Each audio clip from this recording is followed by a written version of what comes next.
हमने आपको बताया था कि हम आपकी मुलाकात कराएंगे एक बड़े स्पेशल स्पोर्ट्स पर्सन से, बिकॉज कुछ स्पोर्ट्स ऐसे हैं जिनके बारे में हम सारे मिल के ना सीख रहे हैं, बिकॉज वी हैव सीन कि हमारे मुल्क में पोटेंशियल बहुत है।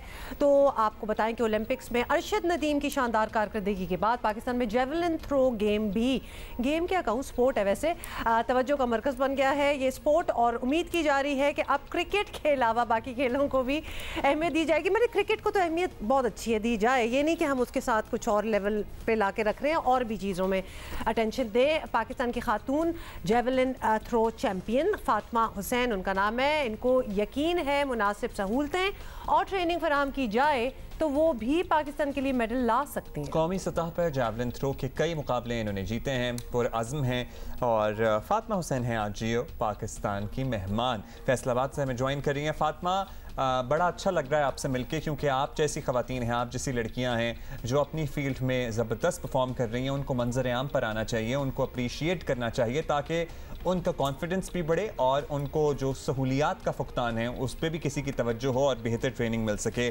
आपका ये सफ़र कैसे शुरू हुआ और कितना अर्सा हो गया आपको ये स्पोर्ट्स खेलते हुए? जी, first of all thank you so much. और मेरा जो ये सफ़र है वो स्कूल लाइफ से शुरू हुआ था। वहाँ पे जेवलिन स्कूल टीचर्स ने शुरू करवाया था। तब इतना नहीं पता था जेवलिन के बारे में, लकड़ी का जेवलिन तब होता था तो उसके साथ थ्रो करते थे। तो आहिस्ता आहिस्ता स्कूल से कॉलेज लेवल, फिर डिपार्टमेंट और फिर नेशनल लेवल पे जब मैं गई तो मुझे इसमें काफ़ी ज़्यादा इंटरेस्ट होने लगा और मैंने इसको सोचा कि मैंने उसको एज अ कैरियर टेक करना है। तो जब नेशनल लेवल पे गई तो मुझे नहीं पता था कि इस गेम का इतना स्कोप नहीं है, क्योंकि जब मैं किसी को बताती थी कि मैं जेवलिन थ्रो करती हूँ तो किसी को पता ही नहीं था। मुझे साथ में डिफाइन भी करना पड़ता था कि जेवलिन थ्रो ये होता है। तो मुझे मेरे पेरेंट्स ने भी और घर वालों ने भी और करीबी लोगों ने यही कहा कि आप क्रिकेट में चले जाओ, क्योंकि क्रिकेट की गर्ल्स की टीम भी है और उनको काफ़ी सपोर्ट भी मिलती है। तो लेकिन क्योंकि मेरा दिल इसी में था, मुझे ये था कि मैंने इसी को करना है सम टाइम, मतलब किसी ना किसी दिन इस गेम को भी उतनी शोहरत मिलेगी या इसमें भी उतना एज अ कैरियर लोग इसको चुनेंगे। तो वो काफ़ी वेट हमें करना पड़ा। अब लगता है कि शायद वो मतलब ये चीज़ अब हो जाए कि लोग इसको एज अ कैरियर चूज करना शुरू करें। अच्छा, आपकी बात तो यही बड़ी अच्छी लगी कि आपका इंटरेस्ट हो चुका था जेवलिन में और उसके बाद नथिंग कुड, बिल्कुल आपने कुछ नहीं और देखा और आपने कहा नहीं यही चीज़ है जिसमें मैं महारत हासिल कर सकती हूँ, जो कि आपने की भी। बड़ी इंटरेस्टिंग आपने अभी बात की कि व्हेन यू स्टार्टेड तो वो जेवलिन जो होता था, वो जो उसको डंडा कहें या whatever you want to call it, javelin जो है वो लकड़ी का होता था। तो वो लकड़ी का मतलब उसको डंडा ही कहते थे। ऑफ कोर्स, तो मैं भी डंडा ही खाऊंगी, लेकिन कहते हैं उसको जेवलिन है। चले हमें तो पता है तो वो कितना वेट होता है, क्या मटेरियल होता है, लेकिन आप देखने वालों के लिए बताएं। हाँ प्लीज बताइएगा कि वो क्या क्या क्या होता है। जी, वो गर्ल्स के लिए जो होता है वो 600 ग्राम का होता है और उसका जो मटेरियल वो एल्युमिनियम का बना होता है। और बॉयज के लिए जो इसका वेट है वो 200 ग्राम इंक्रीज होकर 800 ग्राम होता है। तो यानी 1 केजी के ऑलमोस्ट, मतलब नहीं 600 ग्राम तो ऑलमोस्ट आधा किलो और लड़कों का 800 ग्राम। सो अगर आपको नहीं पता था तो देखिए जियो पाकिस्तान के तवस्सुत से सब देखने वालों को पता लगा कि जो जेवलिन है, जो डंडा है, ये एल्यूमिनियम का बना होता है। अच्छा, अभी हमें ब्रेक में फातिमा से हम बात कर रहे थे तो फातिमा बता रही थी कि आप अरशद नदीम को भी जानती हैं और आप लोगों ने साथ ट्रेनिंग भी की हुई है, मतलब बिल्कुल बताइएगा ये। जी, वो मेरे डिपार्टमेंट से, क्योंकि मैं भी वापडा से बिलोंग करती हूँ तो वो भी वापडा को रिप्रेजेंट करते हैं। नेशनल जब कैंप होते हैं तो हम लोग साथ में ट्रेनिंग वगैरह करते हैं, क्योंकि कंबाइन उनका ट्रेनिंग सेशन भी कंबाइन होते हैं। तो 2016 से लेके दो अभी तक जो जितनी भी नेशनल इकट्ठे कैंप वगैरह किए और इकट्ठे हम लोगों ने ट्रेनिंग वगैरह। अच्छा, मुझे बड़ा इश्तियाक है जानने का कि आप कितनी लड़कियां हैं जो जेवलिन थ्रो में इंटरेस्ट रखती हैं या नेशनल लेवल पे खेल रही हैं, और डिपार्टमेंट की तरफ से क्या मुनासिब सहूलियात हैं? क्योंकि आप अरशद नदीम की परफॉर्मेंस के बाद तरफ से बेसिकली हम पूछ रहे हैं, अरशद नदीम की परफॉर्मेंस के बाद बहुत से लोग हैं who really want to invest in you guys, जो आप लोग जेवलिन थ्रोअर हैं पाकिस्तान के। बिल्कुल, पाकिस्तान में लड़कियों की तादाद तो बहुत कम है जो जेवलिन करती हैं, क्योंकि फिर वही बात आ जाती है क्योंकि इस गेम में स्कोप नहीं है तो ज़्यादातर लोग इसमें आते नहीं है। ज़्यादातर लोगों का ये होता है बैडमिंटन में चले जाएं, क्रिकेट में चले जाएं, क्योंकि ये गेम्स ज़्यादा पॉपुलर है पाकिस्तान में, तो ज़्यादातर गर्ल्स हैं वो इसी को फॉलो करती हैं। तो अरशद के बाद अब उम्मीद है कि जो नेशनल लेवल के जो प्लेयर्स हैं उन पे इन्वेस्ट किया जाए ताकि वो इंटरनेशनल जाके अच्छा परफॉर्म करें, इंटरनेशनली जो मेडल लेके आए। आप अकेली होती हैं वैसे कैंप में? जी पूछना था, सॉरी। लड़की नहीं वापडा की लड़कियां होती हैं, लेकिन मेरे साथ जो सेकंड होती हैं या फर्स्ट सम टाइम हो जाती हैं, मैं सेकंड होती हूँ, तो वो वापडा की लड़कियां सिर्फ वापडा में। हम चाहते हैं, जब से हमने ये स्पोर्ट्स देखे और ख़ासतौर पे पाकिस्तान में भी हमें अब पता चला कि कितना इंटरेस्ट है, तो हम चाहते हैं कि और स्कूल्स जो हैं, स्पोर्ट्स एकेडमीज जो हैं, ऐसे स्पोर्ट्स को डालें।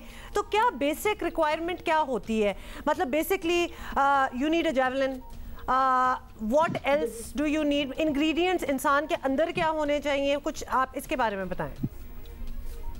सबसे पहले तो जैसे आपने कहा जेवलिन तो सबसे जरूरी है, क्योंकि आपने उसी को थ्रो करना है, लेकिन उसके साथ जो जेवलिन के शूज होते हैं जिनके नीचे नेल्स लगे होते हैं, उनके स्पाइक्स कहते हैं, वो स्पेसिफिक जेवलिन के लिए बने होते हैं। वो पाकिस्तान में तो अवेलेबल नहीं है, वो इंटरनेशनली हमें मंगवाने पड़ते हैं। वो कॉस्टली भी काफी होते हैं कि इंडिविजुअली वो एक प्लेयर जो है वो जो स्टार्ट कर रहा है या नेशनल या से नीचे लेवल पे वो अफोर्ड नहीं कर सकता। तो इसके अलावा जो है आप डाइट की जो बात कर लें, वो डाइट की भी सबको बहुत ज़्यादा ज़रूरत होती है प्लेयर्स को। जितनी आपके अंदर आपकी एनर्जी होगी उतना ही ज़्यादा आप स्ट्रेंथ गेन करोगे और उतना ही ज़्यादा आप उसको दूर भी फेंक सको। अच्छा, तो इसमें ऑब्वियसली यू वुड वांट कि आपकी एनर्जी लेवल्स बिल्कुल टॉप पे हों, लेकिन वेट का तो कोई पाबंदी नहीं है कि ऊपर हो या नीचे हो, ऐसी तो कोई बात नहीं है। आप बॉडी वेट की बात कर रही हैं? वेट कैटेगरी की बात कर रही हैं? नहीं, इसमें वेट कैटेगरी नहीं होती, इसमें एज कैटेगरी होती है। अंडर 20 होता है, अंडर 18 होता है, उसके बाद अंडर 23 भी होता है। तो हमने देखा है बड़े बड़े भारी वेट्स उठा के जिम में ट्रेनिंग भी कर रही हैं, तो सर्टनली वो स्ट्रेंथ भी चाहिए होती है। फातिमा, आप मुतमईन हैं जो सहूलियात अभी आपको मिल रही हैं?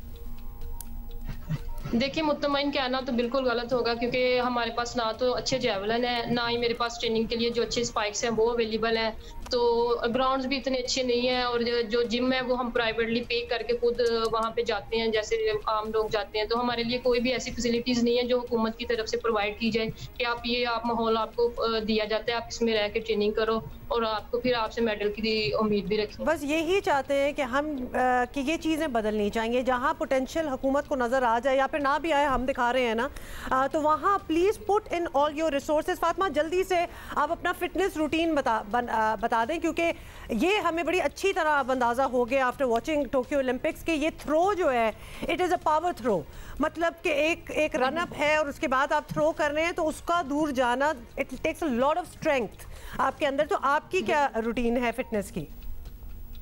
इसमें जो है रनअप से लेकर एंड रिलीज तक आपका सारा बॉडी के इन्वॉल्व होती है। उसमें आपको स्पीड भी चाहिए होती है, स्ट्रेंथ भी चाहिए होती है, एक्सप्लोसिव पावर भी चाहिए होती है, और उस पर आपने एंड पे जाके जो आपने उसको जर्क मारनी है उसके लिए आपको स्ट्रेंथ भी उस लेवल की चाहिए होती है। बिल्कुल। तो इसके लिए ज्यादातर तो जो है वो वेट ट्रेनिंग और इंक्लूडिंग जो है आपकी एक्सप्लोसिव पावर, और उसके बाद जो है आपकी जो जेवलिन के साथ टेक्निकल है और जो पावर थ्रोज हैं वो आपकी सारी कंबाइन है। ये एक चीज से नहीं, बिल्कुल एक कह लें टीम वर्क के साथ आप लेके चलेंगे तो आप अपनी बॉडी को इस तरह डेवलप कर सकेंगे कि आप जेवलिन थ्रो कर सकें। और आपने इतने साल लगा दिए हैं और अब हम चाहते हैं कि आप ओलंपिक्स में जाएं। ज़ाहिर है ख़वातीन के भी मुकाबले होते हैं, लेकिन अभी आप उस टारगेट से पीछे हैं। आपका 43 समथिंग है टारगेट, और ओलंपिक्स में क्वालिफाई भी अगर आप करते हैं तो 60 या 60 प्लस होना चाहिए। मीटर्स की हम बात कर रहे हैं। तो हम फातिमा, क्या आप चाहती हैं, किससे आप अपील करेंगी कि I am so sad to know कि आपके पास मतलूबा मयार के जूते तक नहीं है, तो हम क्या तवक्को रखें? फिर आप क्या अपील करेंगी? मैं जितने भी देखने वाले उनको भी और गवर्नमेंट के जितने अदारे हैं उनको भी यही कहना चाहती हूँ कि जो प्लेयर्स स्ट्रगल कर रहे हैं उन पे आप पैसा लगाएं, ताकि उनका जो स्ट्रगल फेस है वो अच्छे तरीके से वो अपने जो टाइम को मैनेज कर सकें और जाके पाकिस्तान के लिए अच्छा परफॉर्म करें। क्योंकि यही जो टाइम है प्लेयर्स के लिए, इसमें अगर आप ज्यादातर जो प्लेयर्स हैं वो क्योंकि स्पोर्ट नहीं मिलती तो वो ज्यादातर स्किप कर जाते हैं, छोड़ जाते हैं इस गेम को भी, और एथलेटिक्स में ज्यादातर लोग छोड़ जाते हैं।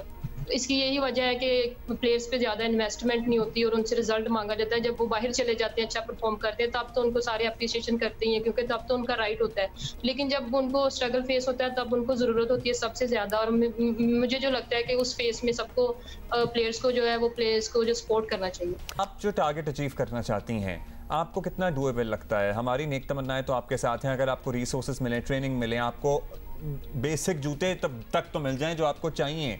मुझे बड़ी दिल को लगी है बात जाके। अब मेरा ख्याल है ये चीजें चेंज हो जाएंगी आज के कितना आपको लगता है कि आप कहां तक पहुंच सकती हैं? डिस्टेंस की बात करें, देखिए जो अगर आप ओलंपिक्स की बात करते हैं तो जो डेवलप कंट्रीज होती हैं स्पोर्ट्स में वो ईयरली और लॉन्ग टर्म प्लान लेके चलती हैं। उनका ये नहीं होता कि ये हमारे प्लेयर्स गए हैं एक दिन पहले या 10 दिन पहले उनको पता चलता है और वो उनसे मेडल की तवक्को रखें।